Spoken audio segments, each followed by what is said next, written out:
Welcome to Living History Explorer. I'm CJ, and today we're going to be interviewing Phil Strickland here, and he's a veteran, and we're going to be doing a little interview for Black History Month. So I'm lucky enough to have him here to ask him a couple questions and learn about his experiences. All right, so first off, what branch of the military were you in? I was in the Marine Corps. Okay. Yep. And what year did you join? Well, I joined the Marine Corps, I think, in 1960 something. Okay. Yeah, I think so. And then, what inspired you to do that? Well, my brothers had joined. Jim and Jeff, they had joined the Marine Corps, so I decided to join the Marine Corps too. Awesome. Just make it a complete family affair. Absolutely. Heck yeah. So I was right behind them joining the Marine Corps. And what was your job in the Marine Corps? I was a pilot in the Marine Corps. Okay. Yep. Flying helicopters? Right. Flying helicopters. Yep. What kind of helicopters did you fly? I flew CH-53, and then I flew CH-53Es. Okay. And CH-53's E was mainly a transport helicopter. So kind of like a Chinook? Yeah. Okay. Yeah. So the big two-rotor. Right. Okay. We were carrying a lot of weight and stuff. And it doesn't look like a Chinook at all. Okay. It's it had one rotor, one main rotor, okay, and a tail rotor. Gotcha. Like let's see, what would you call it? Kind of like a Huey? Huey, yeah. Okay. Kind of like a Huey. Gotcha. You got it. Like a little bigger than a Huey, though? Oh yeah, a lot bigger than a Huey. Gotcha. Yep. I'll throw a picture up of that in the corner. Yeah. So you also played football at Ohio State, right? Correct. Okay. Correct. What years did you do that? I did that in 67, 68, 69, and 70. So that was right at the height of Vietnam. You got it. You got it. So that kind of got you kind of out of going to Vietnam? Yeah. Okay. Because I was in school. Mm-hmm. So my roommate was Jack Tatum when we were in college, and my other roommates were we had John Hicks there. He was one of the guys on the team and stuff. Of course, he was an All-American. Mm-hmm. And they went to become NFL players, right? Right. Awesome. And let's see, they had Rex Kern. Jack Tatum went on to play with the Oakland Raiders. Mm-hmm. And he was a hell of a player. So anyway, those were some of the guys that I played with. So some of them their names are a lot more recognizable than mine is. Well, you still played for the Buckeyes, so that's awesome. You got it.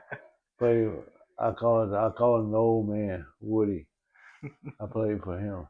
Mm-hmm. Woody Hayes. Yeah. What a character. That's awesome. Good individual. Yep.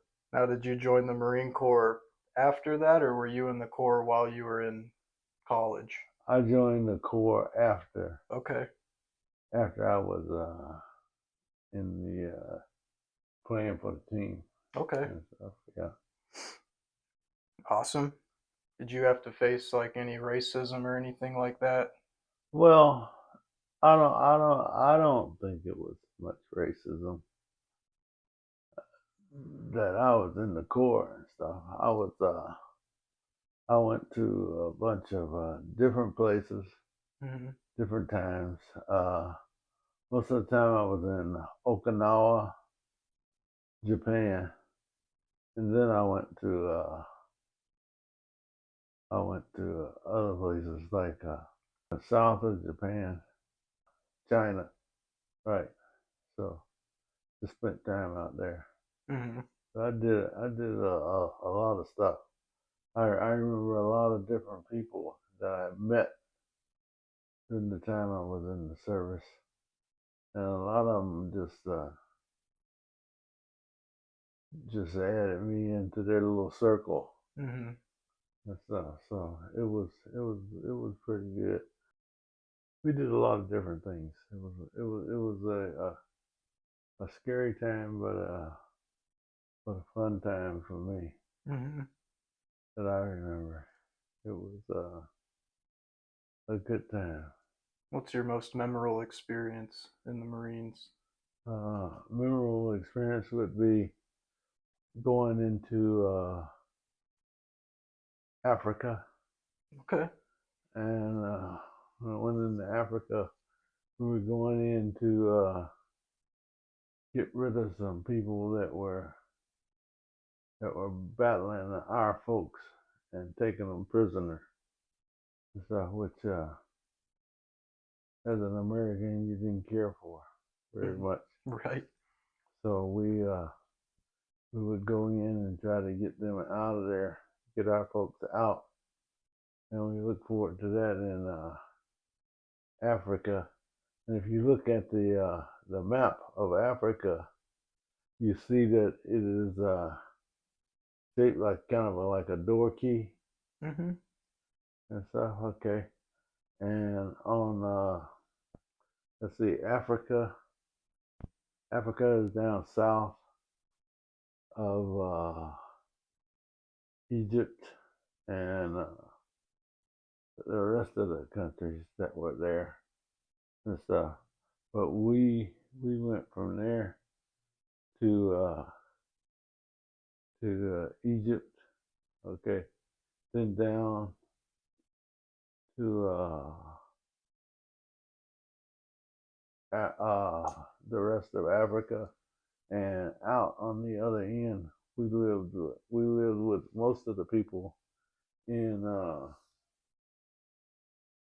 that they gave us stories about where we were at, but we actually knew where we were at most of the time. It was different because most of the people decided to they wanted us there, but they didn't want us there in big numbers. Mm-hmm.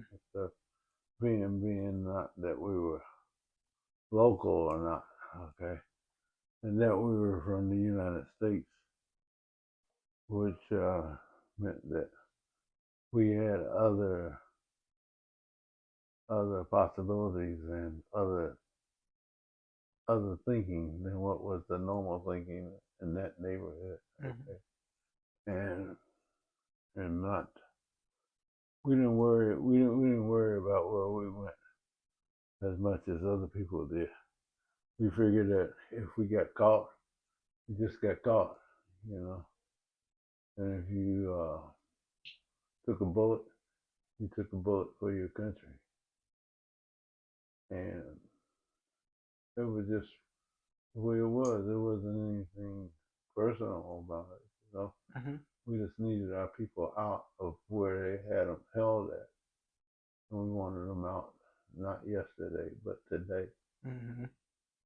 So And you help to extract them you got from there. it. You got it. So anyway, Okay. Was that's what we were doing. that like South Africa or? No, it was mostly the middle part of Okay. Africa. Like the Congo area? Yeah. Okay. Yeah. Right in there, in that area. Yeah. Gotcha. So if you look at the way that the country is made, okay, Mm-hmm. and you look where Italy and the rest of the European countries are at, Mm-hmm. okay, and then you look for Africa. Africa is actually around the Mediterranean Right. Sea. Mm-hmm. So that's where we were at.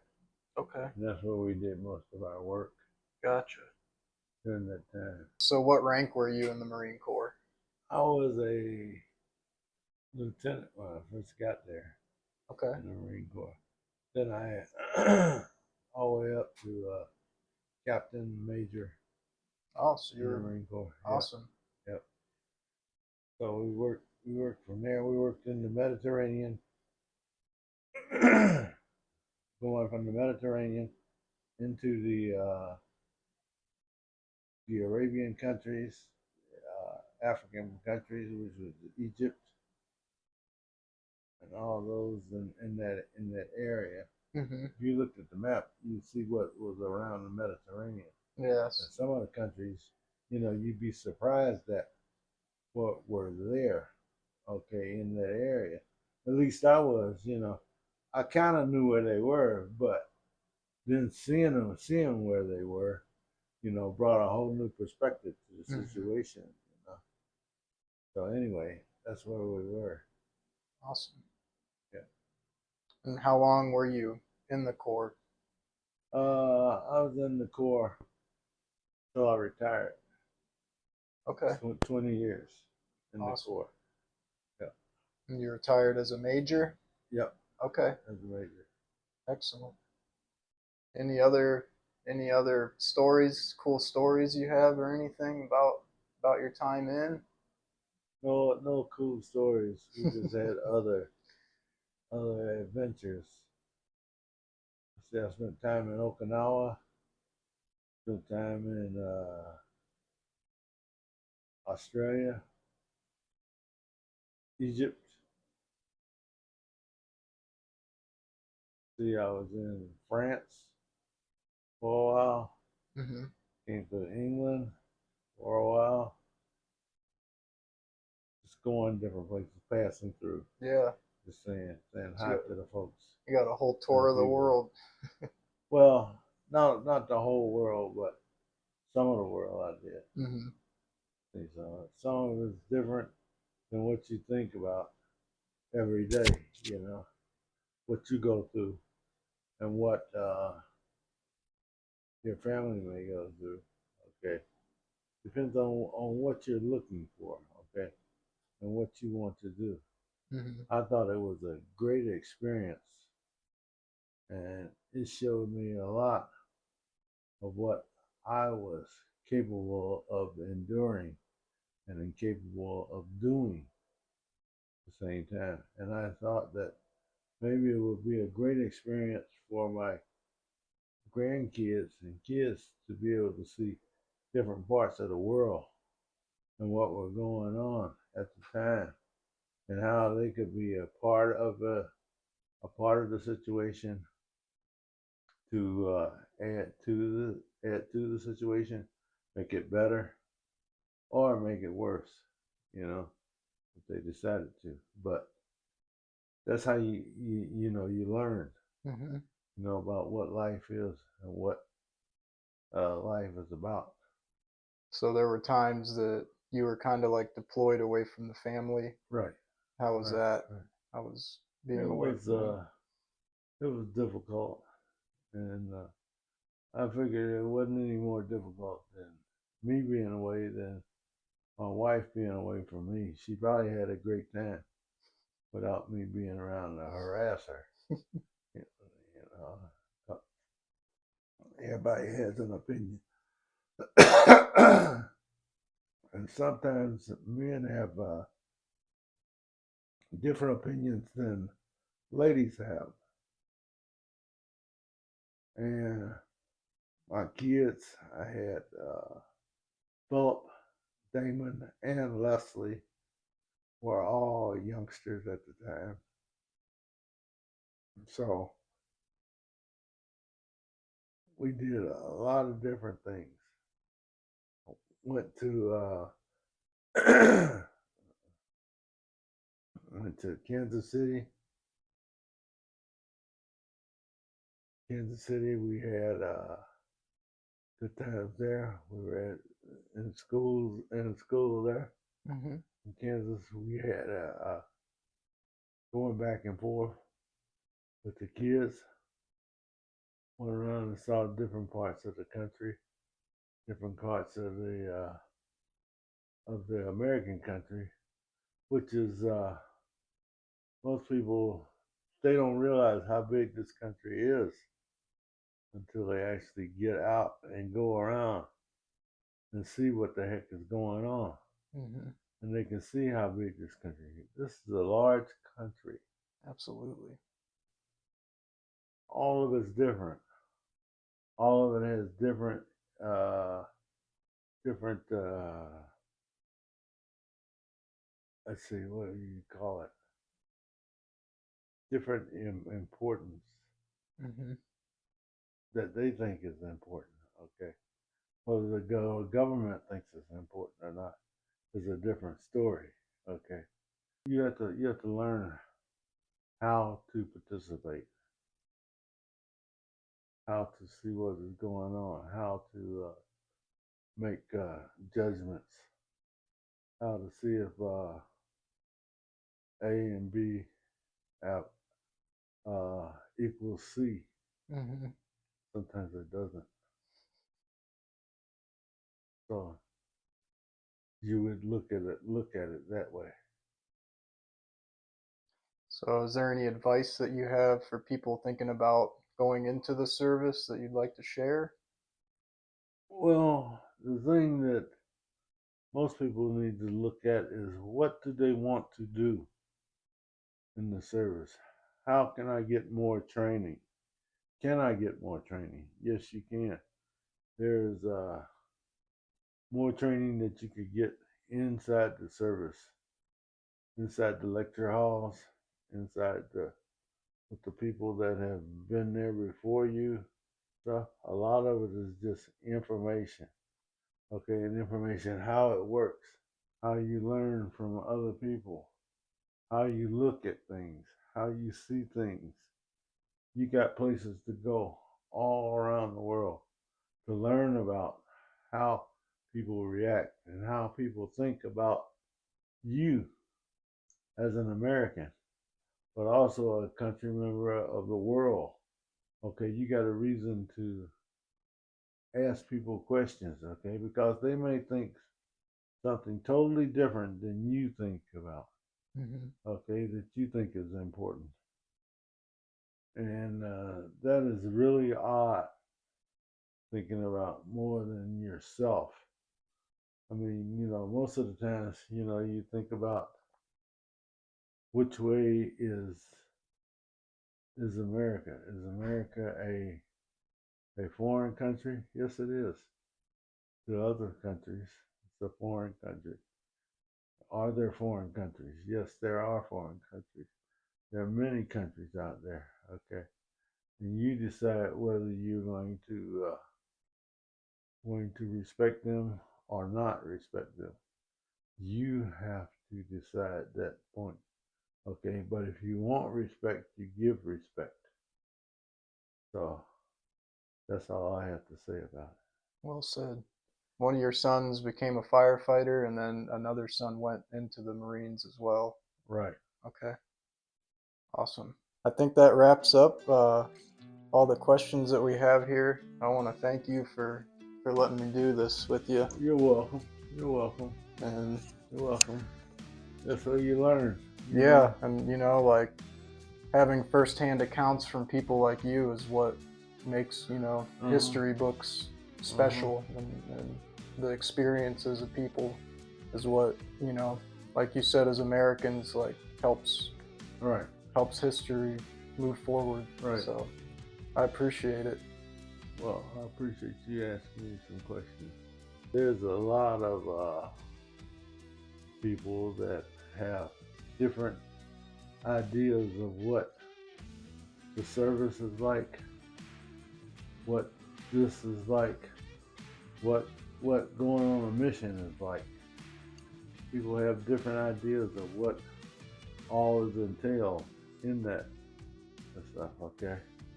Well, the thing is, you have different situations that you are bound in duty to perform and stuff. And my wife, Denise, she has been through a lot of this junk with me. Okay, and she has developed a pretty thick skin, okay, as to what is going on and to what is happening and what is supposed to be conjectured about just thinking about something else no like thinking about what I'm doing or where I'm at the time and stuff. But she knows a lot about being alone and not knowing where the heck I'm at and what I'm up to or what I'm doing, okay? And sometimes she can conjecture and guess about what I'm doing. Sometimes she doesn't feel that she should guess as to what I'm doing, okay? Because it's, you know, sometimes I'm doing dangerous stuff For sure. that may get you killed, okay? Or you stop breathing all of a sudden. You wonder what happened. Bullets. Yep. So anyway, that's all I have. Well, thank you. You're welcome. Appreciate all of it. You're welcome. All right, so that wraps up our interview with Major Strickland, and I just want to thank him again for sitting down with me and giving his experiences. And be sure to like, share, subscribe to the channel, comment down below, and I'll see you on the next video. Thanks.